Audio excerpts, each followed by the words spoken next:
Excelente noite. Nós estamos hoje no dia 26 de setembro de 2024, nos preparando para uma palestra virtual, como aquelas que fizemos, várias, no período da pandemia.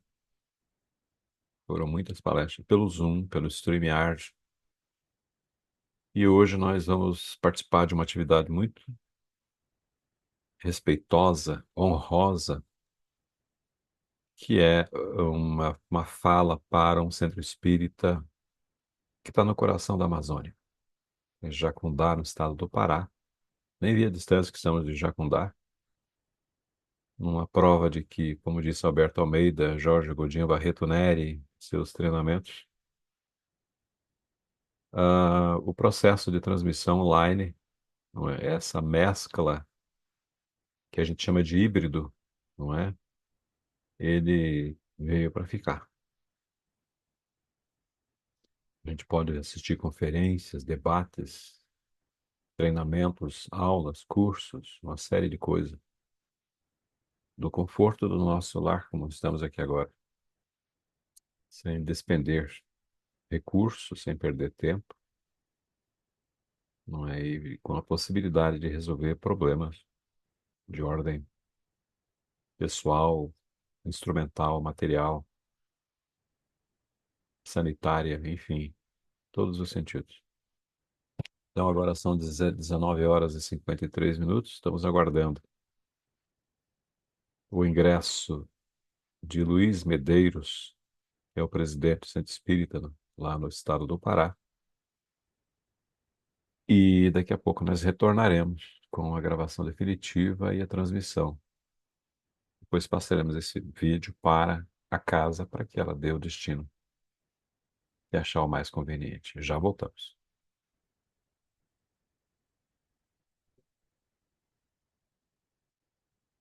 Oi, eu sou menina.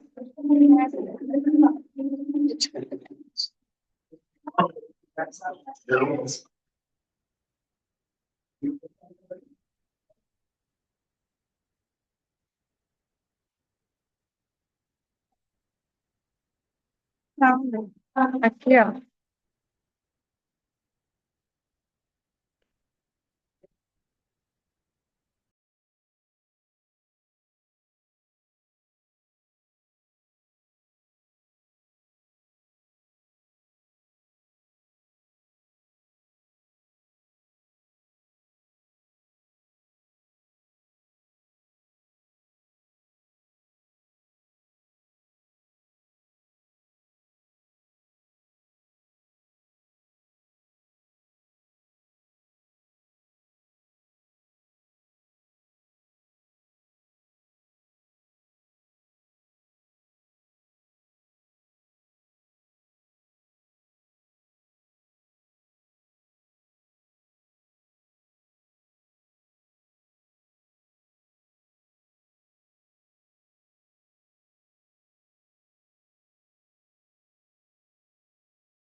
fazer um teste aqui.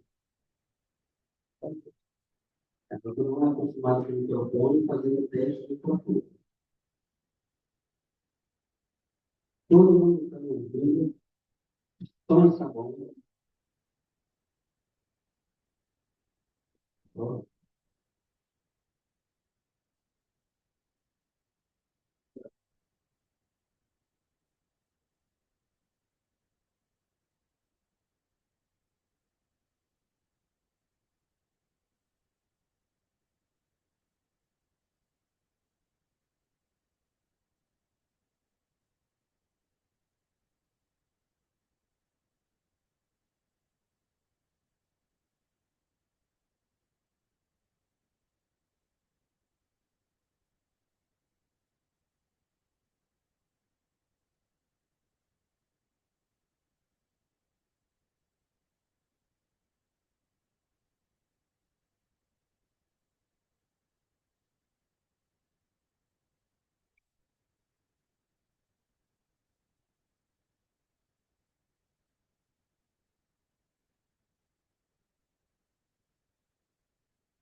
eu vou lá.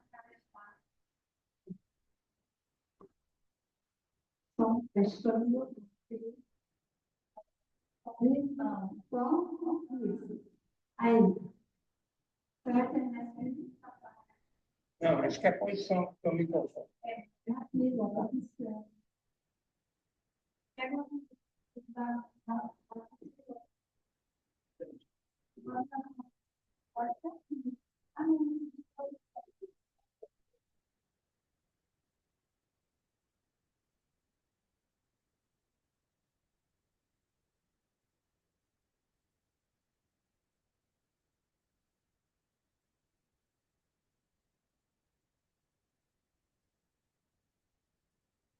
As possibilidades.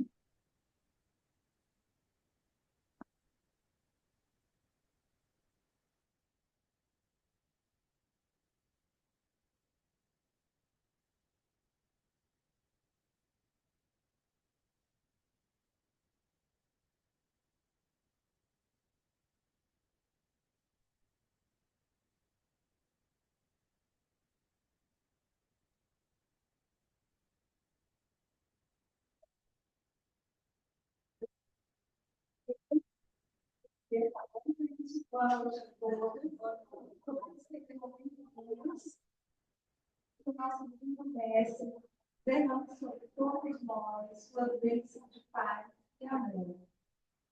É sempre uma alegria para nós, da Associação Espírita, né? A casa cheia. É uma grande honra para nós, da Associação Espírita Caridade Cristã, em receber todos vocês nesta noite. Tem uma insatisfação. É o teu. É a posição que tu gosta. Tem que ser bem perto também.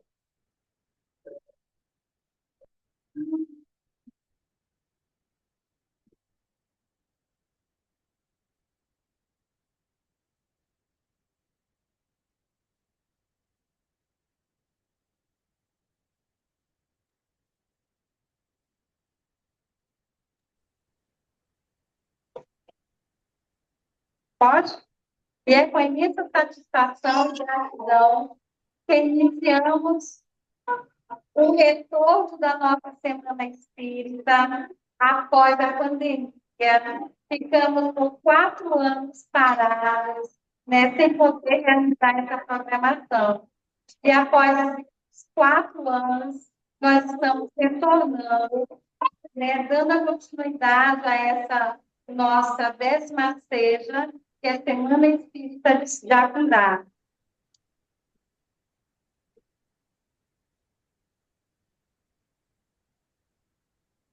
A qual nos traz como tema central, nesse ano, o momento atual com Jesus. Esse é o nosso tema central, né, da nossa Semana Espírita, que é o momento atual com Jesus. Que será realizado no dia 26, 27, 28, ou seja, quinta, sexta e sábado. Não vai ter a semana toda, não. E o objetivo da Semana Espírita é a divulgação da doutrina espírita, levando a todos que querem conhecer uma doutrina consoladora prometida pelo Cristo. Agradecemos a todos por sua presença, a Dona Maria Alves Souza, fundadora dessa casa, desde o ano de, aliás, desde fevereiro de 1988, a Dona Maria foi quem criou essa casa. Veio de Maranhão, foi morar na roça, lá ela fazia trabalho da espírita, e quando ela veio cantar, né, ela iniciou a atividade de uma casa humilde, nessa mesma rua, do outro lado. E depois transferiu-se para esse prédio, onde até hoje desenvolvemos os nossos trabalhos. A Dona Maria, ela conheceu a doutrina espírita desde os seus 35 anos de idade. Hoje já está com seus 85, ou seja, são 50 anos de conhecimento da doutrina espírita. A nossa mãe, ela é a filha Dona Rosa, a mãezona da casa. Agradecemos também a todos os membros da diretoria dessa casa. Aqui foram lançadas várias direitinhas na evangelização, né, das crianças. A Casa Espírita tem a evangelização e teve várias sementinhas. E dessa sementinha, hoje, uma dessas sementinhas faz parte da presidência dessa casa, na pessoa do senhor João Oliveira dos Santos, hoje nosso atual presidente. A sementinha da casa, hoje está sendo presidente dessa casa. Convidamos, convido a Dona Rosa, né, para a nossa prece inicial da abertura do nosso trabalho de hoje.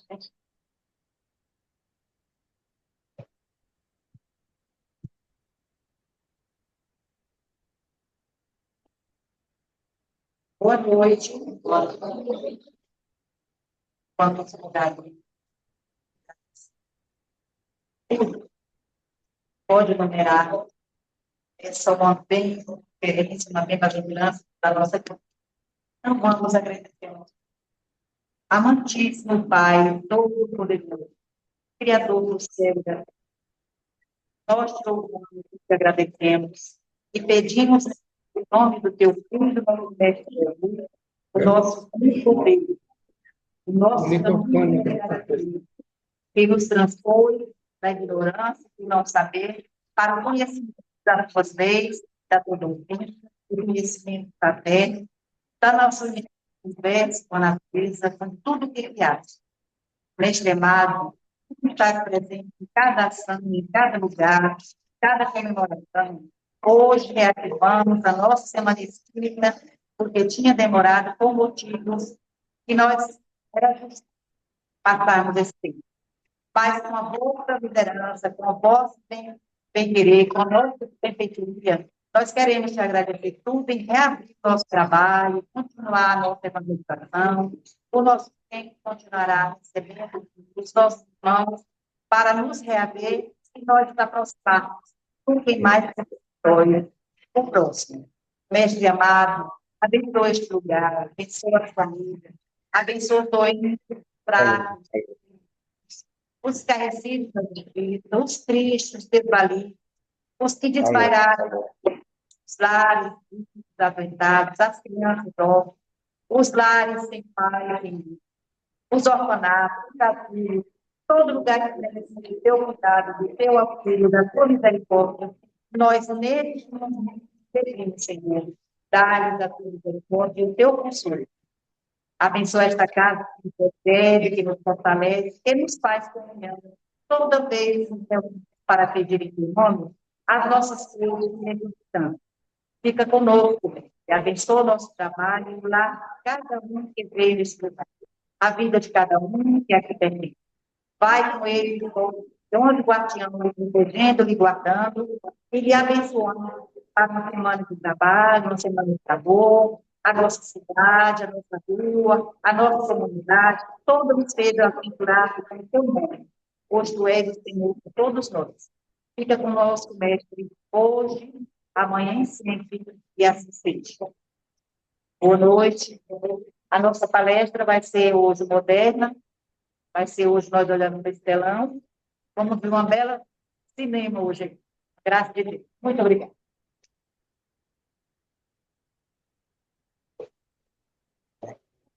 Eu vou indicar para. Hoje não. Sei, sei. Eu sei, mas aí eu preciso que ele ouça lá.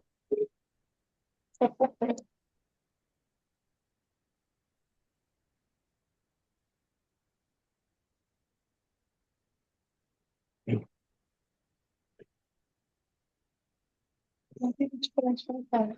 Depois a gente vira para lá. Senão, Senão eu não te ouço. Bom.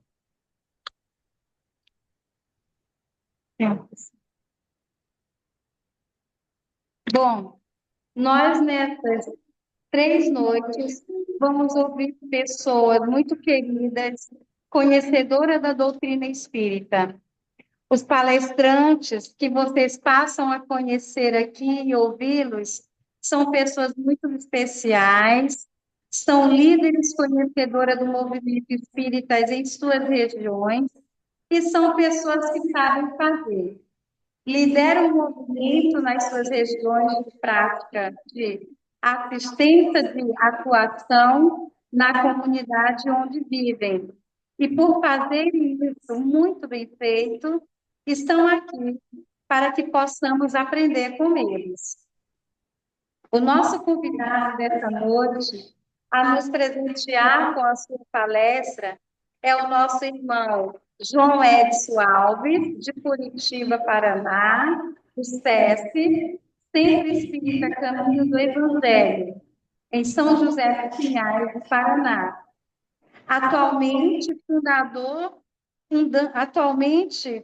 o Centro Espírita Joana de Ângeles, também em São José dos Pinhais, diretor de um centro de estudo da Federação Espírita do Paraná, conselheiro de fundação, junto à Federação Espírita do Paraná, e também foi presidente da URI Leste, do Grande Curitiba, que é a União Regional Espírita.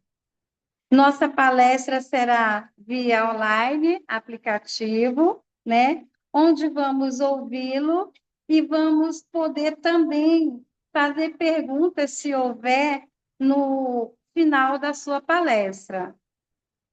Tenho certeza que vocês vão apreciar a lição que ele irá nos trazer aqui nessa noite, certo? Então, boa palestra a todos nós.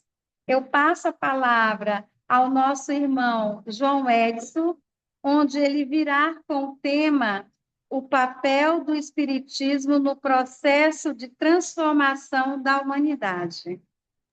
João Edson, agora é com você. Olá, meus amigos de Jacundá, no estado do Pará. Primeiramente, queria saber se vocês me Põe ouvem a bem. voz, Luiz.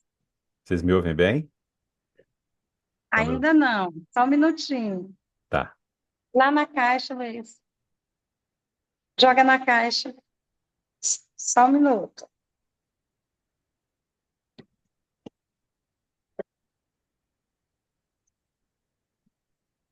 Na caixa. Ok.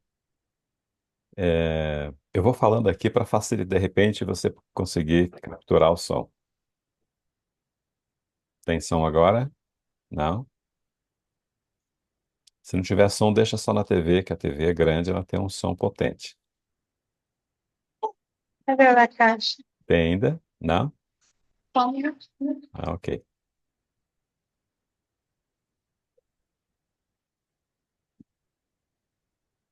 É uma experiência nova, né, meus amigos? Transmissão de palestra online é assim mesmo. Enquanto eles vão ajustando o som, a gente vai lembrando que fizemos uma série de palestras durante a pandemia, né? E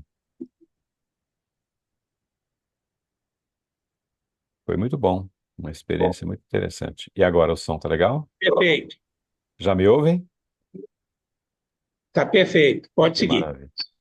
Então eu queria cumprimentar a todos vocês, meus amigos, nessa noite especial e apresentar esse tema que nos foi proposto para que nós desenvolvêssemos junto a esse centro espírita nessa semana espírita. É importante que os centros espíritas façam esses eventos programados para trazer a comunidade e interagir, né? Vocês estão vendo hoje um processo de interação bem diferente, né? Alguém de Curitiba, milhares de quilômetros de distância e vencendo distância para trazer um tema de interesse de todos nós. Eu queria compartilhar uma tela com vocês para ir direto ao tema. Eu já fui apresentado, sou um trabalhador aqui do Movimento Espírita há mais de 30 anos e temos hoje uma tarefa, né, primícias de uma tarefa, né, que é a condução de um centro espírita Joana de Anjos, está surgindo aí, e esperamos colaborar aí com o nosso irmão Luiz, Dulce e todos vocês com o material que nós preparamos. Eu gostaria de saber se vocês veem uma tela branca, grande, e se estão me ouvindo bem. Estão? Sinalizem, por favor. Estamos ouvindo perfeitamente bem e vendo a tela branca. Então tá bom. Nessa tela vai aparecer então, Luiz, o tema da nossa exposição da noite. O papel do Espiritismo no processo de transformação da humanidade. O próprio título já é uma palestra, né? Um título bastante longo que nos faz, gente, para começar a nossa fala, lembrar.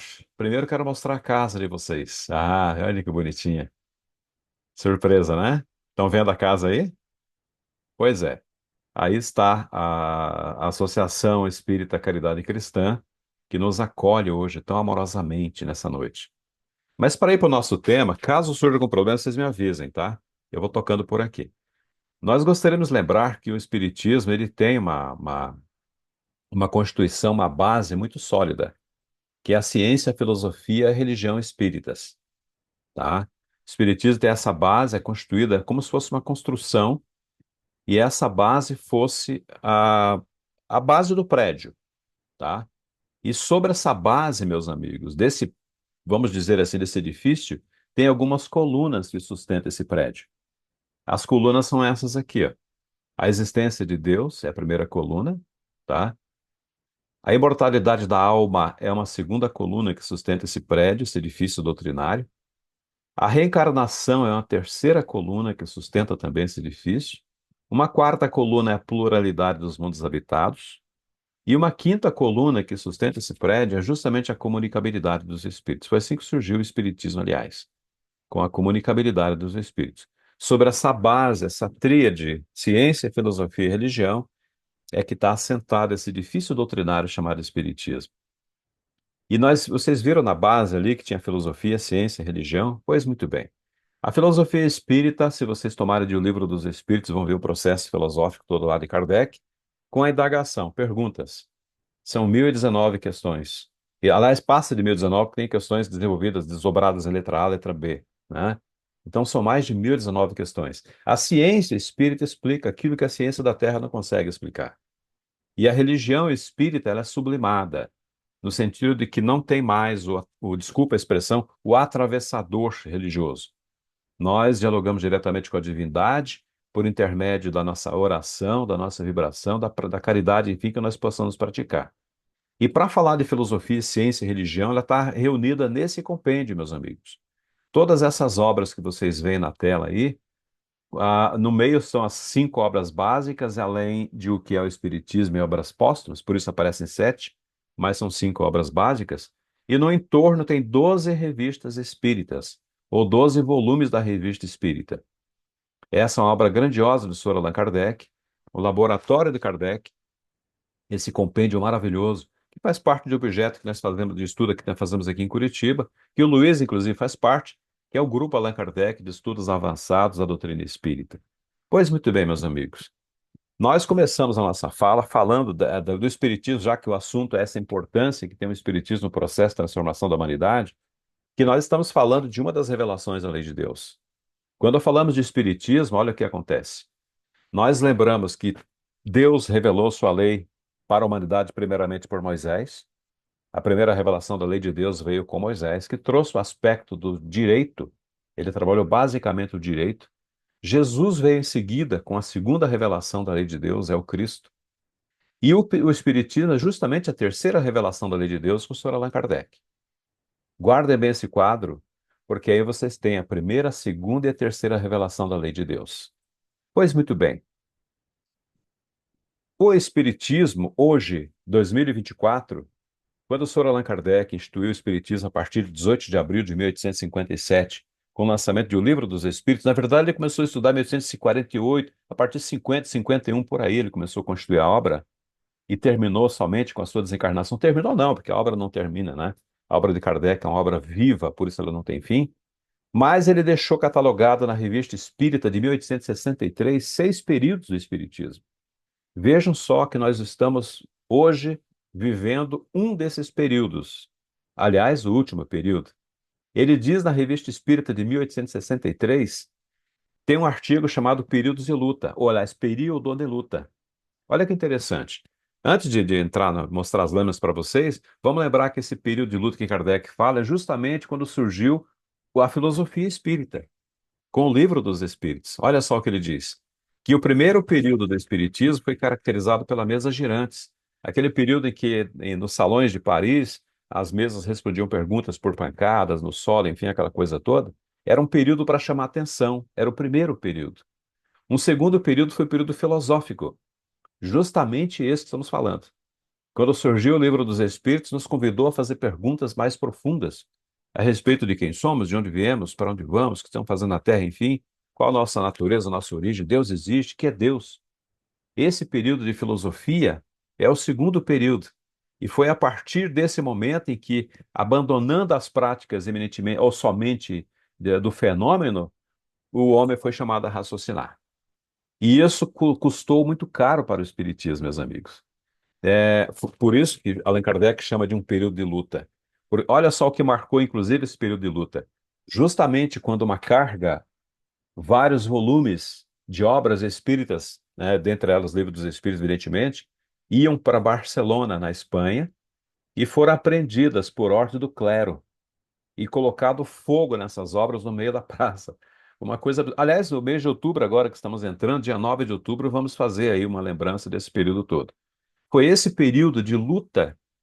Olha, esse período, esse momento, esse chamado de Alto de Fé de Barcelona, que caracterizou mais fortemente, ou seja, essa dificuldade de falar para as pessoas a respeito de coisas que até então não se falavam. As pessoas, todo mundo ouviu falar do tal do Amém, não é? O Amém é aquela concordância cega que as pessoas faziam para os preceitos religiosos sem questionar. Ninguém podia questionar. Kardec convida para que nós reflexionemos a respeito do que é o Espiritismo, a respeito do que é Deus, do que nós somos. E isso transcende, e isso incomodou os pensadores da época. Por isso chamado período de luta. A luta determinará uma nova fase do Espiritismo, diz Kardec, e levará ao quarto período, que é um período religioso. Esse período religioso, se vocês tiverem o Evangelho segundo o Espiritismo em mãos, ele é marcado com o lançamento dessa obra aqui, ó. Por isso chamado período moral, eu diria. O lançamento de Evangelho segundo o Espiritismo, lá no dia 15 de abril de 1864. Depois virá o quinto período, o período intermediário, virão mais algumas obras, né, evidentemente uma sequência, e estamos vivendo o sexto período, que começou lá, na verdade, na abertura do século XX, ou durante o século XX, como queira. Estamos no século XXI, portanto, estamos nesse período de regeneração da sociedade. Aliás, essa frase regeneração da sociedade faz lembrar vocês do quê? Do mundo de regeneração que se instala na Terra agora. É um período todo novo, onde nós somos convidados a fazer essa transformação do nosso mundo através da nossa transformação pessoal, né? Ou seja, e Kardec continua dizendo que nessa época todos os obstáculos da nova ordem de coisas, né, vão desaparecer. Ou seja, já não se discute mais as questões que deram, digamos assim, um tamanho prejuízo para Kardec à época. As dificuldades desaparecerão. Ou seja, nós agora somos aceitos. O Espiritismo tem cadeira agora. Nós falamos e as pessoas nos ouvem, sem medo nenhum, não precisamos nos esconder mais. Lutar, de dialogar, ou digladiar, né? Dialogar. Dialogar é claro. Não temos mais essa problemática. Agora, nós estamos falando de cadeira, porque temos uma doutrina bastante consolidada, né? Fundamentada, de maneira bastante racional, não é? Tanto que está aí, ó. Essa geração tem ideias novas. Essas ideias trazem força. Por que força? Porque responde aquelas perguntas que as pessoas nunca conseguiram não conseguiram ver respondidas, porque havia o tal do mistério, não é? E as pessoas ficavam, digamos assim, escravizadas a uma ideia dominante. Hoje não. Hoje o Espiritismo fala para todo mundo, e a ideia principal do Espiritismo é justamente trazer essa união, essa fraternidade para todos nós. E essa confusão, digamos, no bom sentido, de todos numa mesma crença, não é que todos sejam espíritas ou serão espíritas. Respondendo àquela velha questão, né? Se o Espiritismo é a religião do futuro, e é dito que, na verdade, o Espiritismo é o futuro das religiões. Ou seja, todas as religiões terão aqueles preceitos que vocês viram lá no comecinho, com aquelas colunas descendo. A existência de Deus, comunicabilidade, imortalidade da alma. Hoje todas as religiões já falam isso. E aquelas que não falarem isso no futuro se verão, digamos assim, apequenadas, que é uma coisa que é impossível de ser negada. E meus amigos, dos nossos grupos de estudo, eu sempre digo, o Luiz faz parte do grupo, quando a gente abre uma obra de Kardec, qualquer uma daquelas obras da codificação, nós estamos abrindo uma obra cuja origem é divina. Veio diretamente de Deus por intermédio de espíritos superiores para todos nós. Olha só, onde que nós encontramos essa confirmação? Justamente no capítulo 1º de O Evangelho segundo o Espiritismo, não vim destruir a lei, nas instruções dos Espíritos tem lá um tópico chamado a Nova Era. E olha que interessante o que diz no item 10. O Espiritismo é de ordem divina, pois que se assenta nas próprias leis da natureza. Percebe o alcance filosófico que é o convite que nos é feito com o estudo do Espiritismo? Estais certos de que tudo que é de ordem divina tem grande e útil objetivo, por óbvio. Só que aqui, meus amigos, já o nosso objetivo de contentamento não é mais em saciar o nosso corpo somente. É saciar a nossa alma, a nossa sede de conhecimento, transcendendo tudo aquilo que nós possamos imaginar. Allan Kardec tem um trecho muito interessante para falar a respeito de evolução do espírito, já que o assunto é a transformação da humanidade por meio da doutrina. Se vocês forem curiosos, procurem nessa obra de Kardec. Obras póstumas. Tem uma lição chamada O Caminho da Vida. Eu não vou declarar toda ela inteira, se bem que até daria tempo, mas rapidamente o que tem lá. mas eu gostaria que vocês pesquisassem, que vocês lessem. É bastante longa a lição. Ele vai falar a respeito de nós surgindo enquanto seres que pensamos, que começamos a decidir, ou seja, começamos a nos responsabilizar pelas nossas atitudes, quando nós nos vimos como seres, eh, como é que eu posso dizer, dotados de razão. Saímos de um período de animalidade e passamos para o período de racionalidade, ou seja, nós passamos a responder pelas nossas próprias ações. Ele vai falar que nesse momento nós entramos num grande caminho, numa grande estrada. Só que essa estrada, no meio do caminho, tem uma floresta, já que estamos no coração da Amazônia, uma floresta imensa. E nós temos que passar por essa floresta e sabemos que temos, ela está no nosso caminho, temos que passar por essa floresta. Entramos nela sem medo, a primeira floresta que não encontramos na vida. Saímos dela depois de muito suor, de muito sofrimento, de arranhaduras, de animais ferozes, enfim, e olhamos lá na ponta, assim, aquela estrada de volta, a mesma estrada aparecendo. Começamos então, ou melhor, continuamos caminhando nessa grande estrada. Mas o que que a gente encontra, segundo Kardec? É lógico que ele está fazendo aqui uma paráfrase, uma metáfora muito bonita. A gente encontra logo em seguida uma outra floresta. Passamos por ela agora com mais um pouco de facilidade, porque já sabemos pela floresta anterior o que que nós podemos encontrar, e saímos menos prejudicados. E no meio dessa floresta encontramos alguém que nos diz: ó, vai por aqui, vai por ali. E quando nós conseguimos encontrar de novo a estrada, quando saímos dessa segunda floresta, caminhamos nessa grande estrada e encontramos outra floresta, e outra, e outra, e outra. Até o dia, meus amigos, em que nós nos vimos no alto de um elevado, um monte muito alto, é uma figura, estou dizendo, e do lado alto nós conseguimos ver todas as florestas pelas quais nós passamos. Kardec vai fazer essa lição belíssima para dizer que ele está falando não de florestas, mas sim de estações na carne, de encarnações e de reencarnações. E o alto do topo, onde nós conseguimos ver todas as florestas, é a nossa condição de elevação a tal ponto que nós conseguimos ver todo o périplo que nós fizemos para chegar no nosso estágio de evolução que nós temos alcançado. É uma figura belíssima. E tem mais, Kardec diz que no alto desse monte, onde eu estou totalmente realizado, completado, porque eu me completei nas diversas existências, uma mão divina se pousa no meu ombro e diz assim: pois é, meu filho, agora que você sabe as dores que você passou, que tal se você voltar e ajudar as pessoas que estão caminhando pelas florestas? Lembra que numa delas alguém te indicou o caminho? Se você voltar e fizer o mesmo, você vai dar sentido à tua vida, porque se ficar aqui no gozo dessas bem-aventuranças, você não vai servir para muita coisa. Essa é uma figura belíssima, meus amigos, dos anjos de guarda, dos espíritos protetores. Aqueles que dizem: vem para cá, faça assim, não faça assado. Percebe que figura bonita que Kardec coloca? Isso está no caminho da vida, eu peço que vocês deem uma olhadinha depois com mais atenção. Pois bem, meus amigos, e a pergunta que fica, já que o tema da semana espírita é esse: ser espírita, conhecer o espiritismo nos torna melhores? Pois vamos ver o que diz o capítulo 11 de Evangelho segundo o Espiritismo, amar o próximo como a si mesmo. Nas instruções dos espíritos tem um tópico chamado a lei de amor. Lá nesse tópico diz assim, olha que coisa interessante: crede que essa sábia exortação, amai bastante para ser desamados, abrirá caminho revolucionário, ela segue a sua rota que é determinada e invariável. A primeira lição, então, para que nós evoluamos é amar.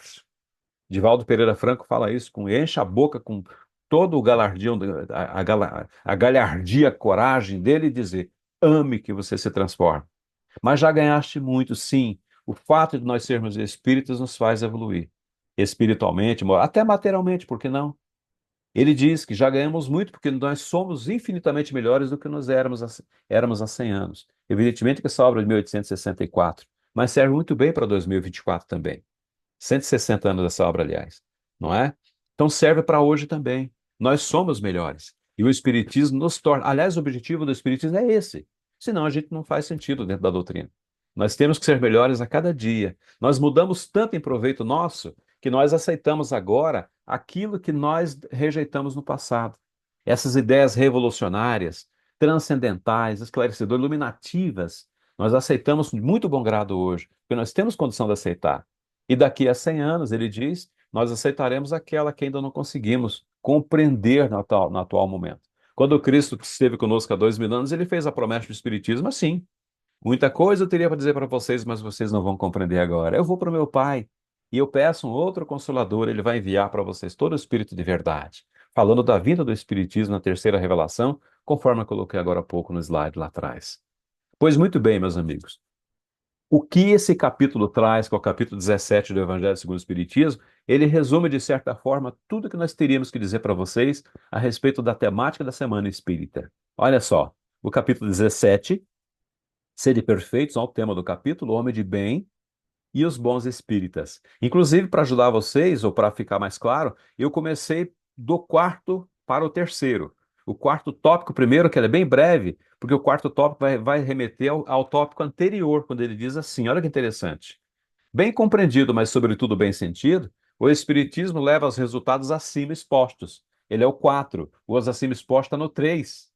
Olha que interessante. Por isso é o invertido e propósito mesmo, que caracterizam esses pressupostos como verdadeiro espírita e como verdadeiro cristão, que é uma coisa, é a mesma coisa. É um pouco longo, aqui eu peço a vênia de vocês, mas eu pensei em tirar, cortar, suprimir, mas eu acabei não fazendo isso. Olha que interessante o que diz lá, ó, no item 3. O verdadeiro homem de bem é longo, gente, mas vale muito a pena. É o que cumpre a lei da justiça, de amor e de caridade na sua maior pureza. Quando nós fazemos isso, nós evoluímos. Não tem outro ponto. Nós evoluímos naturalmente. Se ele interroga a consciência sobre os seus próprios atos, a si mesmo perguntará se não violou essa lei de Deus. Isso remete à questão 621 do Livro dos Espíritos, quando Allan Kardec pergunta exatamente isso: onde é que está escrita a lei de Deus? E os Espíritos da Codificação respondem: a lei de Deus está escrita na tua consciência. E ele dizendo mais para que nós, o que nos caracteriza como seres melhores? Nós não praticamos o mal. Se não praticou o mal, nós perguntamos se não fizemos o mal. Se fizemos todo o bem que podíamos ter feito. Se desprezamos alguma ocasião de sermos úteis. Como agora, por exemplo, quem está aí ajudando, assistindo, vindo, trabalhando, enfim. Vocês que estão assistindo estão fazendo algo de útil, não é? Todo trabalho útil é trabalho, né, honroso. Se ninguém tem queixas de nós, temos que perguntar isso também. Enfim, se nós fizermos às outras pessoas tudo aquilo que desejaríamos que as outras pessoas fizessem para conosco. Aliás, esse é um preceito divino, não é? Está naquela reunião da lei dos profetas, tá bem exatamente isso. E esse homem de bem, depois que é é o convite para que nós façamos, depositarmos fé em Deus, na sua bondade, na justiça de Deus, na sua sabedoria. E saber que sem a sua permissão, sem a permissão de Deus, nada acontece. E nós devemos sim, meus amigos, nos submeter, especialmente no espírito de transformação planetária, a todos os ditames, as ordens, os desígnios divinos. É uma lei do progresso, onde aparentemente tem mal, tem crime imperando. Não pense assim, porque não é verdadeiro. Deus está no comando de tudo. E ele prossegue. Esse homem tem fé no futuro, razão porque coloca os bens espirituais acima dos bens temporais. Quando você decidiu vir para o Centro Espírita hoje aí em Jacundá, você deu prova disso. Eu vou para o Centro Espírita porque eu quero aprender algo que vai ficar em minha alma para sempre. Eu abandono por alguma hora, 2 horas, os meus afazeres da terra, da horizontais, e vou procurar as questões de ordem vertical, espiritual. Por isso que vocês estão aí hoje. Sabem que todas as vicissitudes da vida, as dificuldades, acabamos de falar, todas as dores, as decepções são provas ou expiações que eu tenho que passar, é para o meu crescimento, e eu aceito sem murmurar. E possuído desse sentimento de caridade, de amor ao próximo, nós fazemos o bem sem esperar que venham é uma coisa muito interessante isso. Quando uma pessoa chega para você e diz assim: você se lembra do que você me falou, tal? Me aconteceu já isso mais de uma vez. E aconteceu com muitos de vocês, com certeza. Lembra quando eu estava na dificuldade assim, assado, você falou tal coisa e me tirou do desespero, do desânimo e tal? E você fica: quando que foi? Eu não lembro disso, não. É assim que tem que ser. As pessoas chegarem, te agradecerem, sei lá, de repente até um elogio, por que não, um encorajamento, porque por algo que você fez que você não se lembra. Aí que está a grande riqueza do bem.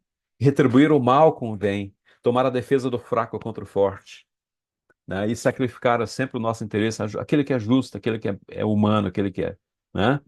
E encontrar satisfação nos benefícios que nós espalhamos. Vocês todos já fizeram bem, pode ter certeza absoluta, eu te falo isso com toda certeza. E a sensação que você tem depois que pratica um ato de benemerência, seja para quem for, é um sentimento que só você consegue aquilatar. No serviço que você prestou, nos fazer felizes das outras pessoas, não é? Você fazer desinteressadamente, sem esperar que venha a paga, nas lágrimas que você enxugou. Agora teve um falecimento de uma pessoa, o marido de uma pessoa que frequentou o centro espírita, e pediu: João Edson, será que você não poderia ir lá fazer uma oração? A gente vai, faz a prece, depois a gente vê. Não vieram falar para mim, o que é muito bom, eu acho bom, mas as pessoas começaram a falar: puxa vida, eu vou ter que ir lá no centro espírita ver como é que vocês aprenderam tanta coisa. Como é que vocês aprenderam a superar dessa forma tão viva, tão eficaz, o sofrimento pelo qual nós estamos passando? Percebe? As pessoas veem, são lágrimas que nós enxugamos. Nas consolações está no mesmo conceito, no mesmo contexto. Essas consolações que aplicamos ou que passamos para as pessoas que estão em desespero. O nosso primeiro impulso, o primeiro impulso desse homem de bem, é pensar nos outros antes de pensar em nós, no interesse dos outros antes de pensar no nosso próprio interesse, né? Isso chama-se doação, chama-se empatia, o trabalho solidário.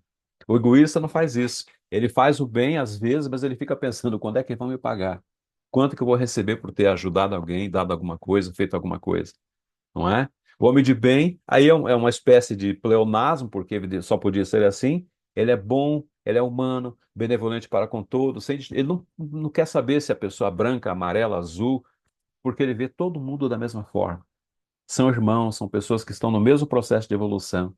E respeita também, essa aqui é muito típico que nós passamos. Nós fazemos parte, foi lido ali o nosso currículo, nós fazemos parte aqui em Curitiba, no Paraná, meus amigos, de uma associação muito interessante, chama Associação Interreligiosa de Educação e Cultura, a Assintec. O presidente da nossa associação é o padre Volney de Campos. O vice-presidente é um pastor luterano. O nosso secretário é um ministro da Igreja Messiânica. Eu estou lá como espírita. E lá tem o pessoal da Umbanda, tem pessoal de vários lugares. Tem, sei lá, tem o pessoal da Ordem Rosa Cruz também está lá conosco agora. Percebem? Nós não temos, o Espiritismo não tem por que não se envolver, né, não trocar essas informações com outras denominações religiosas. Em todas as circunstâncias, a caridade tem que ser o nosso guia.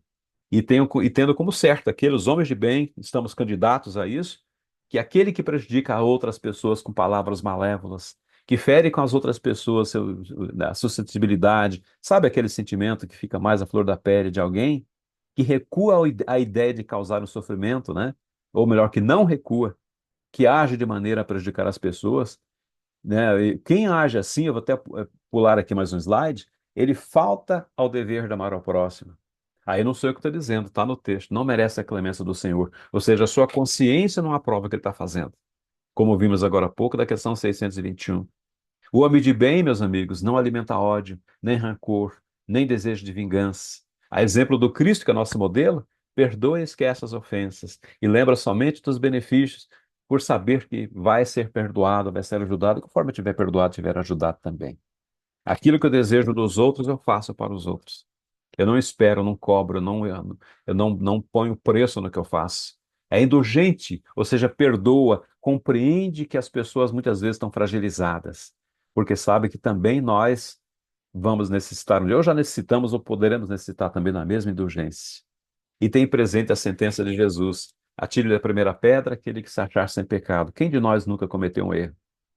Esse é um pensamento que todos nós cristãos espíritos devemos ter em mente. Nós já erramos muito, e erraremos muito, com certeza erraremos. Senão, nós estaremos no mundo de provas e de expiações. Mas, ao mesmo tempo, temos a certeza absoluta de que nós estamos no caminho. Todo dia, como diz o Chico, todo dia uma página, não é? E hoje vocês estão escrevendo mais uma página da vida de vocês. Nunca se compraz em rebuscar os defeitos alheios. Nem aí, a pessoa está em um problemático, eu não vou falar para todo mundo. Hoje temos aí o WhatsApp da VAP, né, as mídias sociais, onde se vê tantas pessoas prejudicando outras pessoas, falando mal, malsinando, fofocando, né? Infelizmente é a expressão chula, mas tem que dizer aqui, né? Se nós temos a condição de ver a pessoa no erro, nós vamos sim falar para a pessoa, temos obrigação de dizer, mas de maneira reservada, só eu e ela falando, sabe? Sem expor a pessoa a nada, né? E trabalhar as nossas próprias imperfeições. Quando apontamos um dedo para uma pessoa, a gente diz, né, que tem três apontando para nós. Ou seja, aliás, a pessoa que aponta erro dos outros, como disse Joana de Anjos, certa feita no nome de suas obras, é porque essas falhas, essas deficiências estão em nós. Por isso que nós observamos nas outras pessoas. Quanto mais erros olhamos nos outros, estamos dizendo de forma indireta, ou diria até direta mesmo, que nós estamos apontando ou descortinando erros que nós possuímos. Não temos esse direito. Todos os esforços esse homem de bem prega para dizer no dia seguinte que eu estou melhor do que eu estava no dia anterior. Isso é maravilhoso. Não procura dar valor a seu espírito, não seus talentos à expensa de outro. Ou seja, eu tenho condição financeira de falar, de ver, sei lá o que, me locomover, eu vou procurar pisotear as outras pessoas. Não, o homem de bem não faz isso. O que que ele faz? Ele aproveita para ressaltar o que os outros têm de bem. Tem uma frase que é atribuída a André Luiz que diz assim, eu adoro essa frase. Aliás, essa frase é tirada de um livro, se não me engano, do Eclesiastes, que diz assim: destaque sempre o lado bom dos seres e das coisas, examina tudo, retém o melhor. Não sei se já ouviram essa frase. Essa frase é muito bonita e é uma grande verdade. Esse homem de bem não se evadece da sua riqueza. Falamos agora há pouco, né? Porque ele sabe que tudo que ele tem, se ele for mal empregado, ele pode ficar sem essas coisas, de repente, muito brevemente. Ele usa, mas não abusa dos bens que ele recebe, porque sabe que é um depósito. Tudo que ele recebe são os dons que ele recebe. Um dia ele vai ter que devolver isso para a natureza, para a divindade, não é? E que o mais prejudicial emprego que ele pode dar a esses dons que ele tem é satisfazer as suas paixões pessoais, né, materiais, enfim.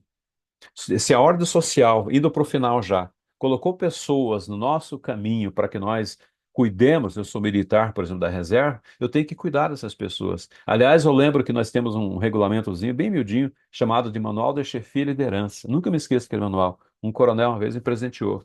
Ele disse, está aqui, João Edson, eu sei que você gosta dessas coisas, está aqui. Eu li. Bem fininho, você lê numa sentada. E eu li rapidamente todas as atribuições dos postos militares, do cabo ao general. Em todos eles tem um preceito que se repete.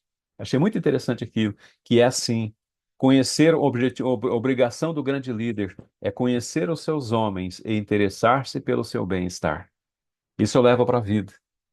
Porque se eu trabalho com as pessoas não estão bem, daqui a pouco o meu grupo todo está contaminado. Então eu tenho que cuidar de cada um, não é? Usar essa autoridade para elevar o moral, como já foi dito agora há pouco, e não para esmagar essas pessoas. Evitar tudo quanto lhes possa tornar a posição deles mais penosa do que já é. Às vezes o salário deles é menor que o meu, as vantagens deles não têm, as condições, enfim, de acesso a algum benefício eles não têm. E para que que a gente vai aumentar a dor dessas criaturas, não é? O subordinado, quando compreende isso, ele se sente agradecido e cumpre de maneira consciosa com sua obrigação, seu dever. Essa transformação você acaba passando para os outros pela forma do exemplo, que é a maneira mais sadia, mais sã de passar a informação, de crescer, de fazer com que o teu amigo cresça. E, finalmente, o homem de bem respeita em todas as outras pessoas os direitos que a natureza dá para ele também. Como quer que eu também, os meus também sejam respeitados? E ele termina dizendo assim: você vê quanta coisa, mas ele diz: não ficam assim enumeradas ainda todas as qualidades que distinguem o homem de bem. Depois de tudo isso, não fica ainda, não é completo, gente. Mas ele dá um alento que quando nós começamos a colocar em prática essas qualidades que nós já temos, nós somos automaticamente endereçados para outras, né, qualidades e virtudes que ainda estão nos aguardando lá na frente. Essa sentença do capítulo 17 é maravilhosa. E para devolver a palavra para vocês, eu quero contar uma história bem interessante, bem rapidinha. E já que estamos falando aqui do progresso, espiritismo, enfim, aqui nem é uma lição espírita, é uma lição que pensamos em outro campo aí do pensamento filosófico, mas cabe, sim, porque o espiritismo ele acolhe tudo que é bom, né, que nós falamos. Trata-se da reconstrução do homem de bem. E a história é mais ou menos assim. Pode ser uma história criada, inventada por um pai para contar para as crianças, mas é muito bonita a história, que diz que um pai, nesses IUPs que tem hoje na atualidade, que anda com aquela malinha, né? O computador dentro da mala, passa o dia inteiro no trabalho com o computador, chega em casa e se tranca no quarto e vai usar o computador em casa. Tem gente que é assim. Aí o que que acontecia? Um pai tinha dois filhos pequeninos. E ele chegava todo dia com a sua malinha, já cansado, o paletó nem vestido estava sobre o ombro, e entrava na porta, as crianças iam: pai, pai, vamos brincar. E o pai falava: papai tem trabalho, meu filho, meus filhos. Depois que o papai trabalhar, nós vamos brincar. Se trancava no seu escritório, e quando saía de lá, as crianças estavam dormindo. Isso aconteceu numa semana, na outra semana, 2, 3 semanas. Papai, vamos brincar. Papai tem trabalho, trancava de novo do escritório e saía de lá, as crianças já estavam dormindo. No dia seguinte, saía pela manhã, nem via as crianças. Olha só que crime, que pecado isso. Até que um dia esse papai chegou com um sorrisinho maroto no canto da boca. Na hora que as crianças falaram: papai, vamos brincar? O papai disse: vamos brincar. As crianças: opa, finalmente papai vai brincar. Aí papai disse assim: mas tem uma coisinha. Primeiro eu quero que vocês montem um quebra-cabeças para mim. Depois que vocês montarem esse quebra-cabeça, nós vamos brincar. Tá combinado? E as crianças, tá combinado, papai. Aí o pai deu aquela caixa que ele quebra com 500 peças. As crianças deviam ter 7, 8 anos de idade. Ele pensou, esses peixinhos, eu vou ficar uma semana para montar isso aqui, eu vou ter uma semana de folga com meus filhos. Entregou aquele caixa imenso de quebra-cabeça para as crianças. E falou, quando vocês montarem isso aqui, nós vamos brincar. Era o mapa do mundo. Era para montar o mundo.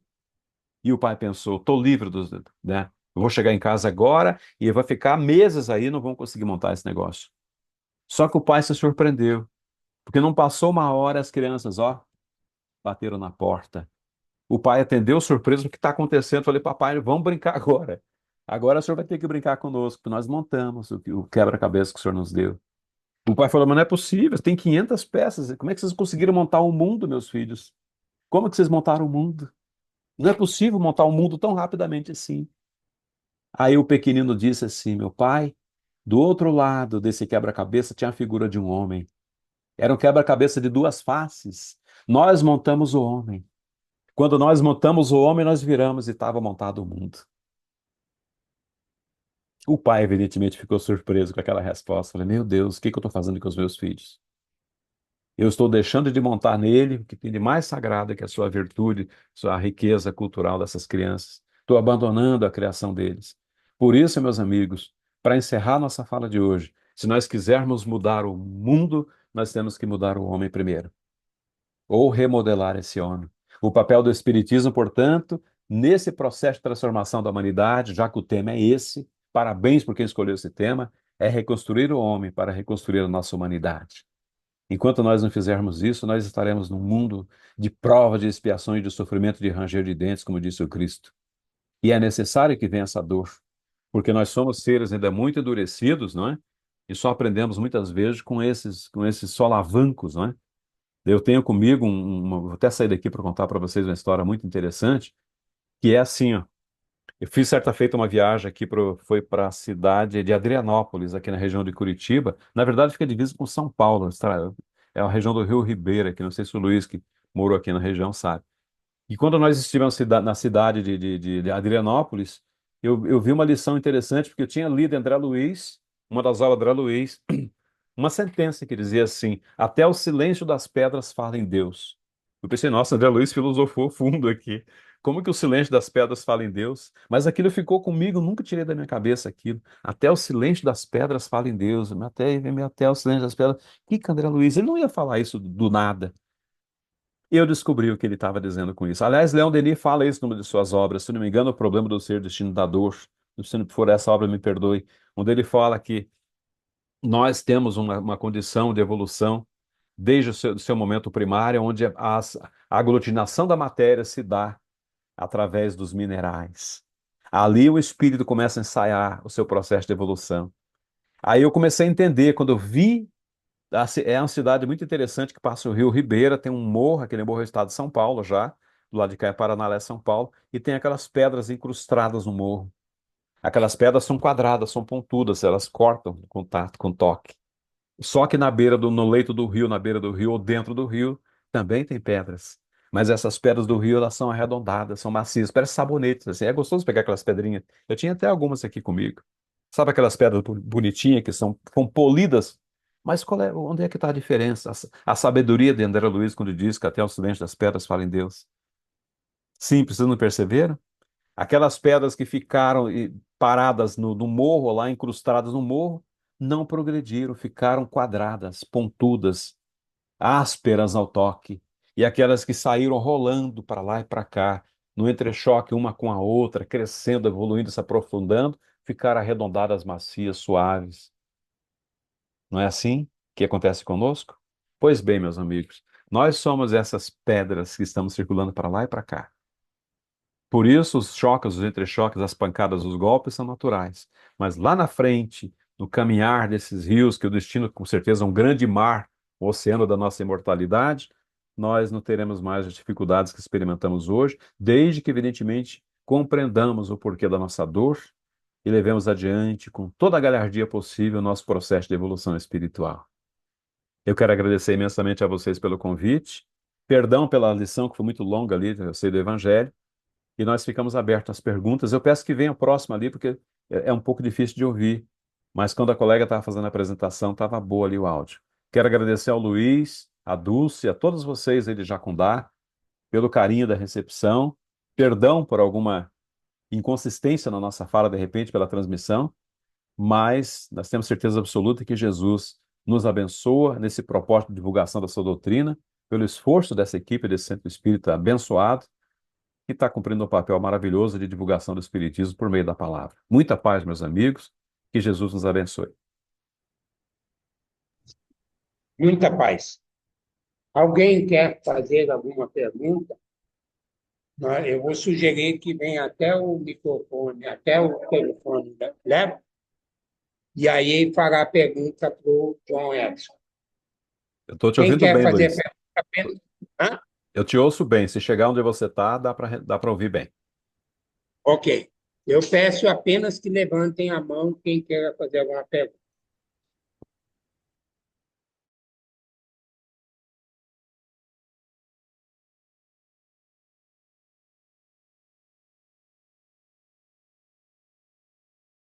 Ops, eu abri aqui. Ninguém quer perguntar. Eu não vou perguntar, não.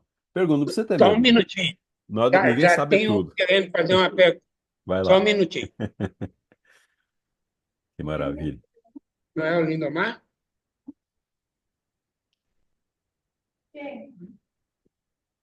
Vai lá, Lindomar. Eu falei do mar, né, Lindomar? Lindomar. Lindomar. Alguém? Ó, eu acho, João Edson, que todo mundo entendeu tudo, Então então. tá. Esperamos que sim, né, Luiz? Que a gente tenha colaborado de alguma forma aí no processo na programação da Semana Espírita de Jacundá. Se ninguém tem uma pergunta a fazer.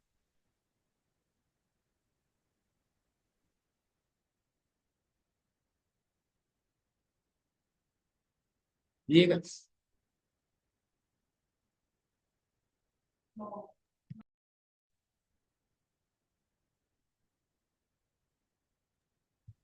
Nós Só, agradecemos.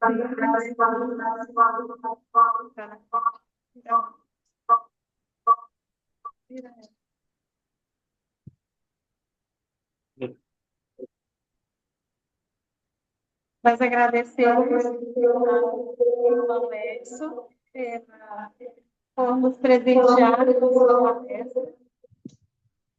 Por nos presentear com a sua palestra. Agradecemos a participação de todos os irmãos aqui presentes. Pode deixar. E convidamos a todos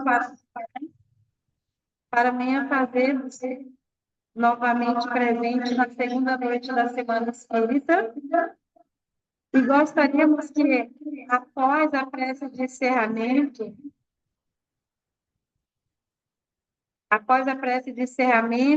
todos participem da nossa exposição e venda de livros que nós temos ali na frente, coordenado pelo Lindomar e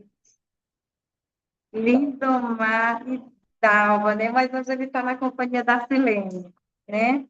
E também nós vamos haverá lanche. Que pena, né, irmã Edson? Que Olha, não é por nada, mas eu vou entrar aqui numa fissão nuclear aqui, entrar nas ondas de transmissão magnética, eu vou baixar aí, tomar o lanche aí. Então, nós vamos ter a exposição do livro, temos vendas de livro, né, Lindomar? Na venda de livro, quem comprar ganha um outro livro, não é isso? Acho que eu fiquei sabendo. Então, que todos fiquem à vontade. Tem livros com temas bem legais, bem importantes, tá bom? E o lanche é 0800, viu, gente? Ninguém sabe, tá? Eu vou guardar para o senhor. E, nesse momento, eu quero convidar o presidente da casa para nos presentear também com a prece de encerramento. Seu João Filho. Segura.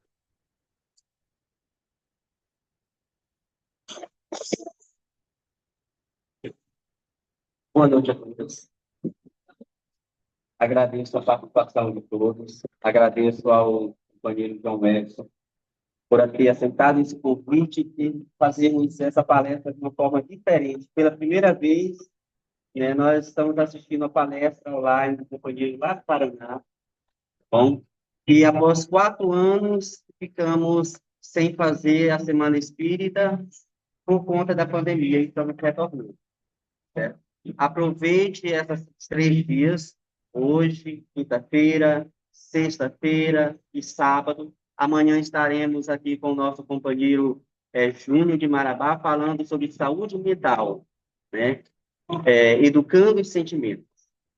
E convido a todos a que possamos, nesse momento, comunicar-se com Deus, que possamos elevar o nosso pensamento ao Cristo, que nós possamos elevar o nosso pensamento em momento de sintonia e aproveitarmos esse momento de conversação. Pai, mestre amigo de bondade maior, que a vossa paz, mestre amado, possa nos conduzir nesta caminhada da vida. Lhe agradecemos, Pai amado, pela oportunidade de estarmos hoje presentes nesta casa, podendo, Pai amado, desfrutar do seu banquete, que é o ensinamento que vai contribuir para a nossa transformação moral. Pedimos que a vossa espiritualidade amiga possa nos conduzir com muita paz, com muito amor, possa conduzir cada companheiro que aqui se encontra envolvidos neste trabalho, Pai amado, encarnados e desencarnados, a vossa paz, a vossa luz, a vossa compreensão e tudo de maravilhoso que tem nos proporcionado. Que a vossa luz esteja com todos, hoje, amanhã e sempre. Que assim seja. Obrigado.